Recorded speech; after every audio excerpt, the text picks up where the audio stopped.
Dr. Dixon, in terms of a tailored care pathway for individuals with C3G or primary IC-MPGN, how do you tailor those care pathways given the huge variability in how these diseases present and progress? Absolutely. Well, I think you said it well that these diseases are so variable that some individuals living with C3G or IC-MPGN, the disease is mild enough that what they may need is only blood pressure medication or medication to help reduce protein in the urine, where the extent of the disease affecting their kidneys is not severe enough to warrant more extensive medication treatment. Certainly, there are patients that if the degree of protein in their urine is significant enough, or they have signs that their kidneys are not functioning as appropriately as they should, that then increases the need for those more intensive medications.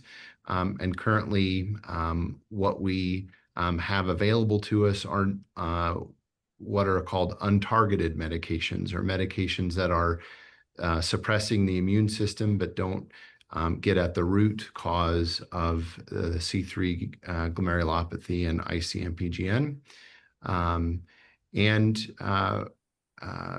Beyond those untargeted medications and what we call supportive treatments, like blood pressure control medications to reduce non-specifically the protein in the urine, we also now are in the era of clinical trials, where if those untargeted medications are unsuccessful, a clinical trial may be available for those who are most significantly affected.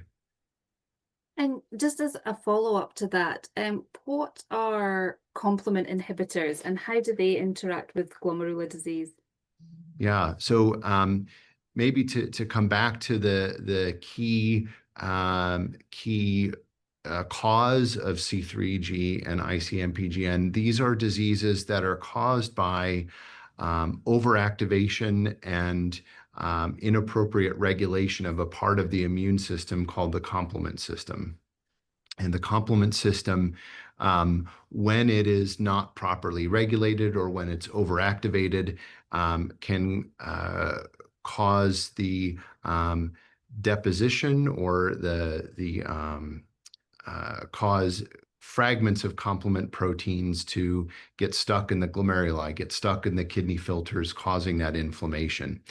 And so complement inhibitors are medications that are designed to help turn off the complement system or apply brakes to the complement system that are running out of control.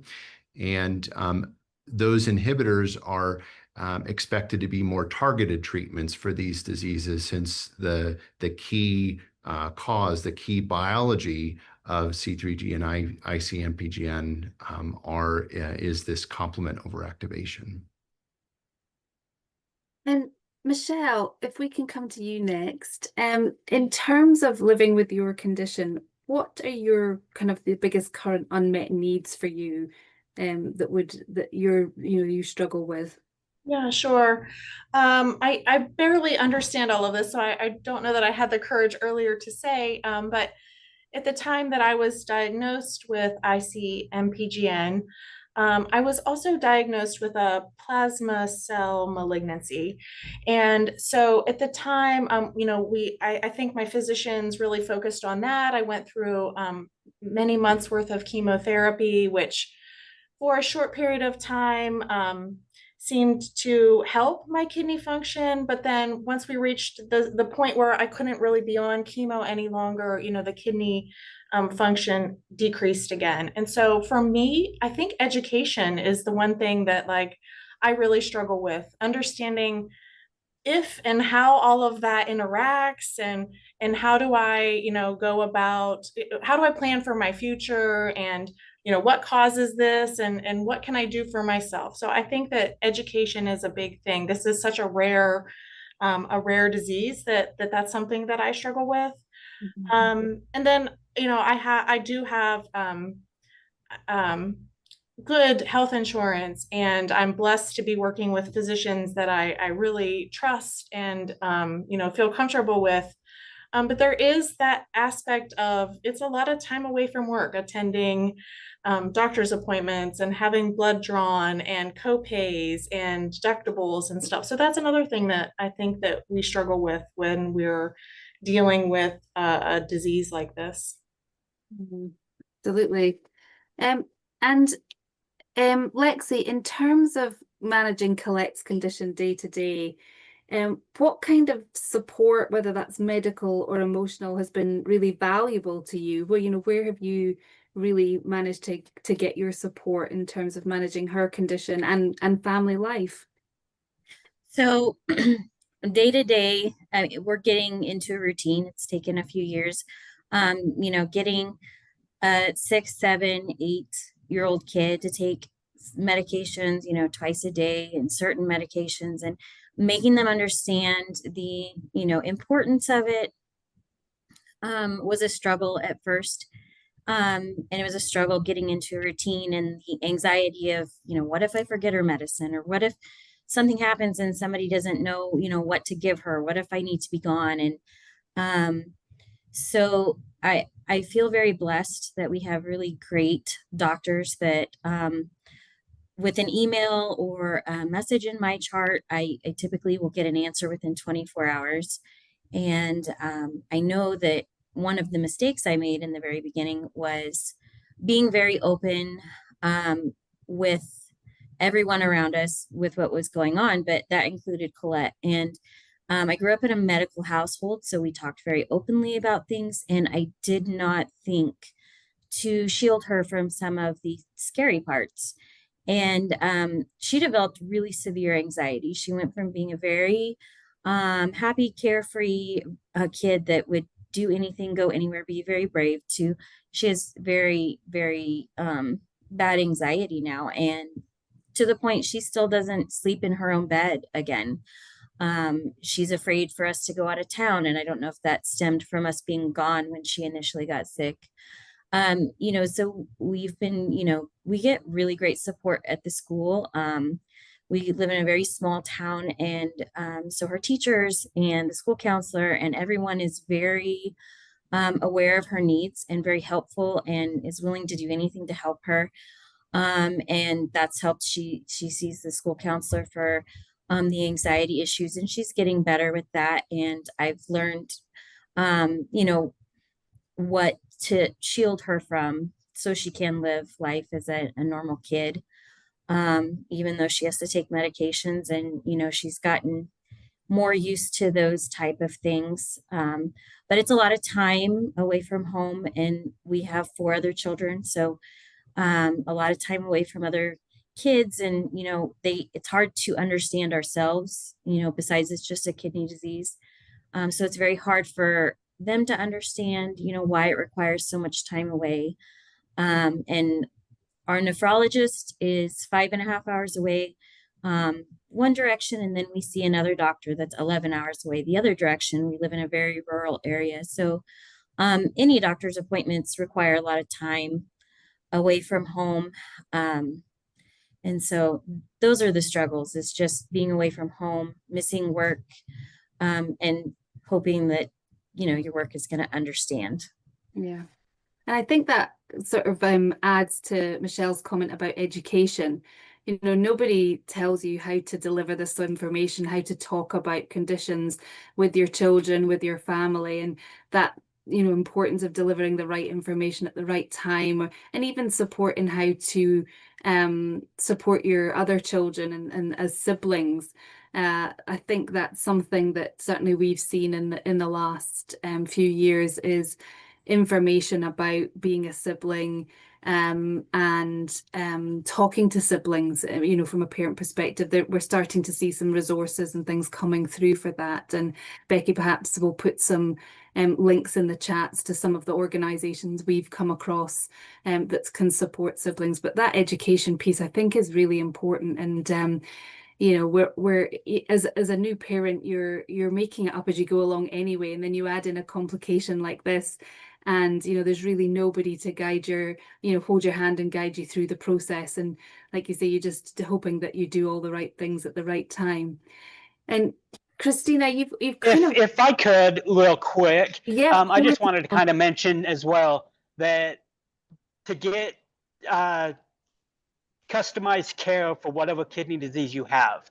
Kidney disease is a huge umbrella. And Michelle, when she was saying, trying to find answers, we went, Christina went over 20 years not knowing exactly what her kidney disease was. And we had to transfer to a university hospital just so they could do some genetic testing. And we had to push for this. And that's one of the main things that, at least in our group, whatever kidney disease, when they tell you you have kidney disease, you need to go deeper than that. You need to try to specify what kidney disease you actually have, because your care can be different for each one. So, you know, yeah. Some good advice. And Christina, you'd given us some inkling around your day a little bit earlier, but you know, navigating the world as a person who is blind and all of the treatment that your condition entails, what does a typical day look like for you? Well, it's changed throughout the journey because each type of treatment is a little different. So when you have a transplant, you feel one way. When you're in center, you feel one way. When you're on PD, you feel a different way, you know, and it's so different as you go along. And so my life now, I feel so much better than I did before. But that is because I actually went over 30 years without a diagnosis, because I just got diagnosed 2 years ago. And the reason it was so difficult for me is I kept being put in for genetic testing for C3 and I kept being turned down. And I found out that because I have C3G, but I have a strain of it that's never been seen before. And so normally this disease, this impairment is in your bloodstream, for what I've been told. Mine's not in my bloodstream. It's somewhere else in my body, and I don't know where it is. And so my C3 never looked like anybody else's C3. And that's why it took so long for me to get diagnosed. Yeah.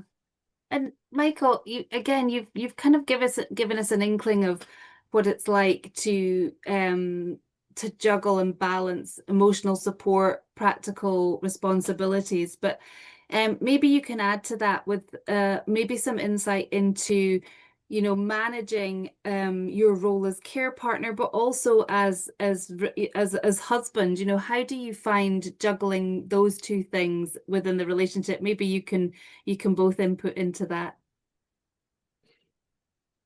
My first job is just to make she has so many life telling us about a terminal disease that she, you know, you have this long to live, or you have this long to live. And anytime we're at the hospitals or clinics or anywhere, we have comedians blaring on our phone.